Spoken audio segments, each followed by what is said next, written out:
Good morning, everyone. I hope you're doing well and staying safe. You may have already read the letter that I provided with this video. I just wanted to share with you as personally as I could the decision that the vestry and I came to last night when we gathered together to discuss the reopening of public worship. Today is Friday. We've been using a theme of Feed My Sheep Friday for the last few weeks. And I realize that in order for us to do the work of Church of the Servant, to feed the sheep and tend the lambs in our community, Jesus first fed the disciples. And our time when we come together for public worship is our time of being fed, of bringing the fish that we've caught, sharing the fish of others, other disciples, other co-followers of Jesus, and then hanging out with Jesus on the beach. Through scripture, through song, through prayers, and through a holy meal. And all of this has been suspended. Our beach has been closed, if you will. And now the governor of North Carolina is starting to loosen those restrictions, and included in what he puts forth are things about public worship. And so Bishop Skirving did some significant discernment about how best to help the congregations in the Diocese of East Carolina discern what they should do in terms of reopening. And knowing that each context is different, he provided latitude for each rector and vestry to make that decision independently. And so the vestry met last night during our regular time, and we considered a lot of different things. The most important part of Bishop Skirving's letter is the series of must statements that he included. So he understands that there's risk involved with reopening and that there are steps that each congregation must take in order to do it safely. Part of those musts are that we must wear masks, all of us, including me, throughout the service. We must not sing. Singing has become one of those things that seems more dangerous than we would have expected. So the regular physical distancing and the cloth masks that we would be wearing would not necessarily protect us. And so we must not sing. We must maintain the 6-foot physical distancing unless we're within the range of a household that we are usually with. So that physical distancing limits the number of people who can be present and our proximity to one another. It also inhibits my ability to serve communion, or any of our ability to serve communion and to consume it if we're wearing a mask.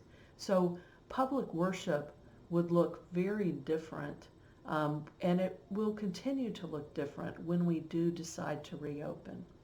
But considering all these things, we also realize that a large portion of our congregation is over 65 years old, putting them in particular risk. And one of the things we don't want to do when we reopen for public worship is to leave behind those who feel they won't be able to return until there's a vaccine, or at least until it can be proven that there is a significantly reduced risk for them being out among other people. And so we don't want to leave them behind, which means we need to put some technologies in place that allow us to provide virtual worship, either real time or near real time. And at Church of the Servant, we're just not there yet. So as a vestry, as a leadership team of our congregation, we've made a decision that we don't know enough about where this virus is and the extent to which it is present in our community. And so, in a way of loving our neighbor, we don't want to create any undue risk or exposure to one another and to the wider community. So we're going to wait until we can get more data, more testing, and more information about the virus And in the meantime, we're going to take steps to improve our technology, to work through what changes might need to be made within our church facilities to make them safer and less hands-on and more hands-free. And we're going to provide some different kinds of virtual worship to make it a fuller experience while we're still not worshiping together.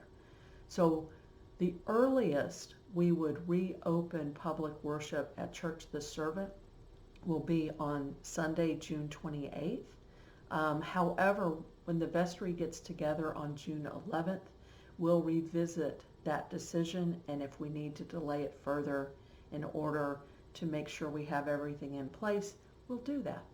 So stay flexible, stay safe. I do want to update you on my own personal journey. I'm still in Houston with my parents, although today is a day where I will be packing everything up. I will be loading up my car so that first thing tomorrow morning I can drive back to Atlanta. I will spend next week in Atlanta at Alice's apartment there, and I will be in a continuing education class that I'm very much looking forward to. And then I will return to Wilmington on Saturday, May 23rd. So I will be back in closer proximity, but still completely available virtually. Although next week I will be spending most of my time with continuing education, but feel free to reach out to me for any pastoral concerns. If you'd like to be involved in any of these efforts, we know that each of us have different gifts and have the ability to help. So please contact Geneva Reed, our senior warden. Her contact information is in the letter I've attached.